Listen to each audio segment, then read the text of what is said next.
बिहार में कांग्रेस अकेले चुनाव लड़ेगी। जी हां दोस्तों, मैं आरडी भारती और आप देख रहे हैं बिहारी सुल्तान। अगर आप हमारे चैनल पर नए हैं तो चैनल को सब्सक्राइब कर लीजिए।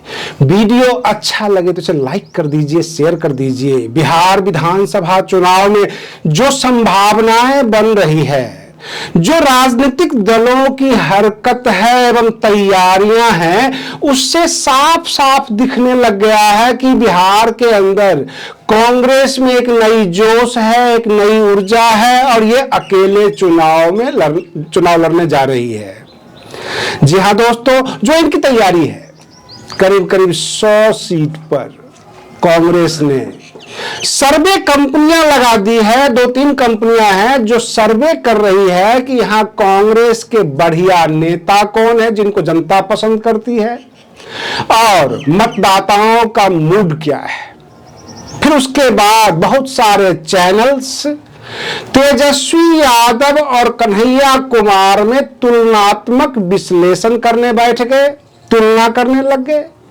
कन्हैया कुमार को कुछ ज्यादा ही वोट मिल रहा है। कहने का मतलब यह कि 100 में 90 वोट जो है कन्हैया कुमार को मिल रहा है आम जनता के रुझान में।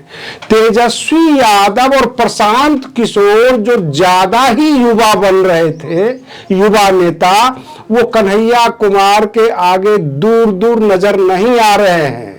सबसे बड़ी बात यह है कि राहुल गांधी जी का स्टेटमेंट, उनकी तैयारियां और बिहार और गुजरात को, दोनों को वो एक ही निगाहों से लेकर चल रहे हैं। राहुल गांधी जी को 2 मोर्चे पर लड़ना है। पहले तो अपने पार्टी के अंदर जो ओल्ड मैन है, जो ओल्ड लीडर हैं, पहले उनसे भिड़ जाए, जो कांग्रेस को आगे बढ़ने नहीं दे रहे हैं, परंपरागत राजनीति में मशगूल है। ट्रेडिशनल जो कांग्रेस करती थी, जो उनकी सामंतवादी सोच थी, जो गरीबों को दबाना चाहते थे।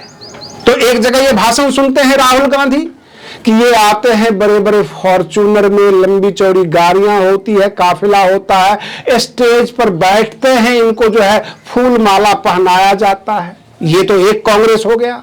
और दूसरा कांग्रेस जो नया नया खड़ा हुआ है, जहां पर डॉक्टर कन्हैया कुमार कहता है कि गरीब का बेटा क्या चुनाव नहीं लड़ेगा, गरीब का बेटा इस देश में शासक नहीं बन पाएगा। जब शासक बनाने का सारा सब कुछ चाबी आम जनता के हाथ में है, आम जनता उन्हें बनाती है, तो गरीब का बेटा क्यों नहीं, चाहे वो किसी भी जाति से हो, किसी भी धर्म से हो।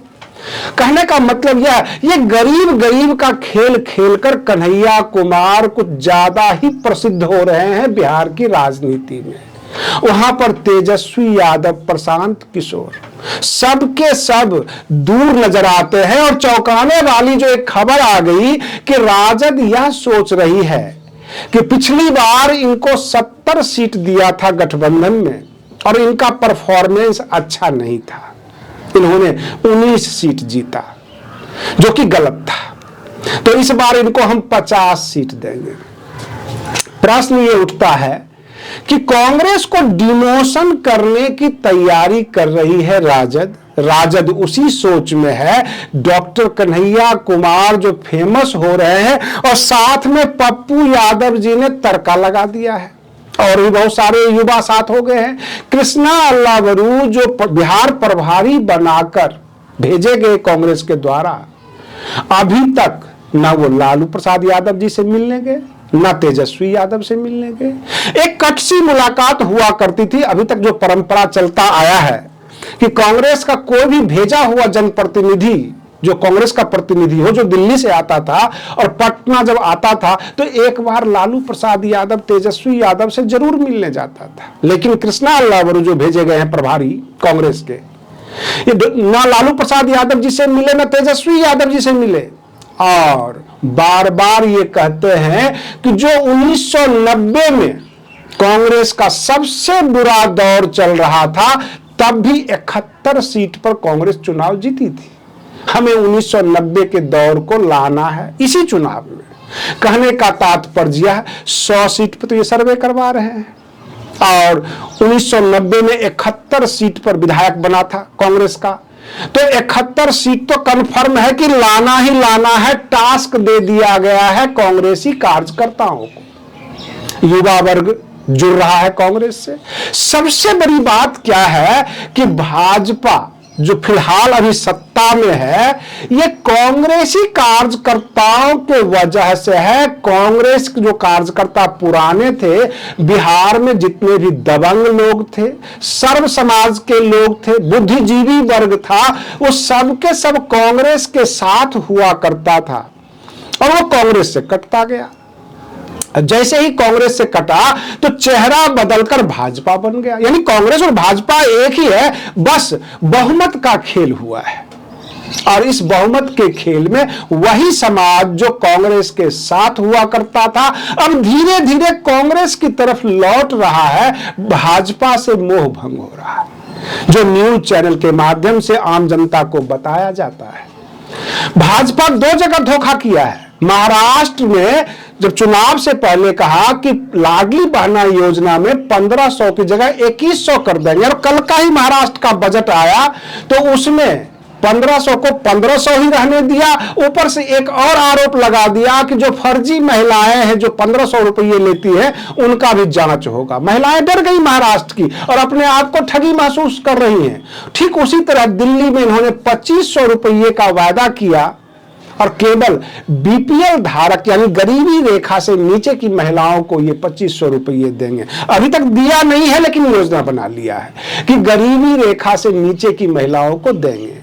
तो भाजपा जो है एक तरफ आम जनता को ठग रही है, कांग्रेस 2 मोर्चे पर लड़ रही है, यानी अपने ओल्ड नेताओं को साइड करना है, युवाओं के हाथ में कांग्रेस की कमान देनी है। और बिहार में ये प्रयोग कर रहे हैं, यानी बिहार का जो कांग्रेस का नेतृत्व होगा वो डॉक्टर कन्हैया कुमार के हाथ में होगा। गुजरात का जो कांग्रेस का नेतृत्व होगा वो जिग्नेश मेवानी के हाथ में होगा। दोनों युवा है, एक विधायक है और दूसरा विधायक बनाने की तैयारी है। डॉक्टर कन्हैया कुमार जो है वो विधानसभा चुनाव लड़ेंगे, कांग्रेस का तमाम नेतृत्व अब वो संभालेंगे, ऐसी खबरें आ गई है। जो महागठबंधन फिलहाल है वहां तैयारियां यह चल रही है कि 143 सीट पर तेजस्वी यादव यानी राजद लड़ेंगे और 30 से 50 कर देंगे सीपीआई को, और जो 70 था कांग्रेस उसको डिमोशन करके 50 कर देंगे, तो बन जाता है 243। खबर एक और आती है कि मुकेश सहनी कहने लग गए हैं कि मैं तो डिप्टी सीएम बनूंगा। तेजस्वी यादव सीएम बनेंगे तो मैं डिप्टी सीएम बनूंगा और 60 सीट पर चुनाव लड़ूंगा। तो ऐसे हालात में नजर आ रहा है कि कांग्रेस बिहार में अकेले चुनाव लड़ेगी। बात बनने वाली नहीं है, केवल हवा बनाई जाएगी, लेकिन कांग्रेस अब अकेले ही चुनाव लड़ेगी। आज के लिए बस इतना ही। आप बने रहिए बिहारी सुल्तान चैनल पर। हम फिर मिलते हैं अगले वीडियो में, तब तक के लिए धन्यवाद।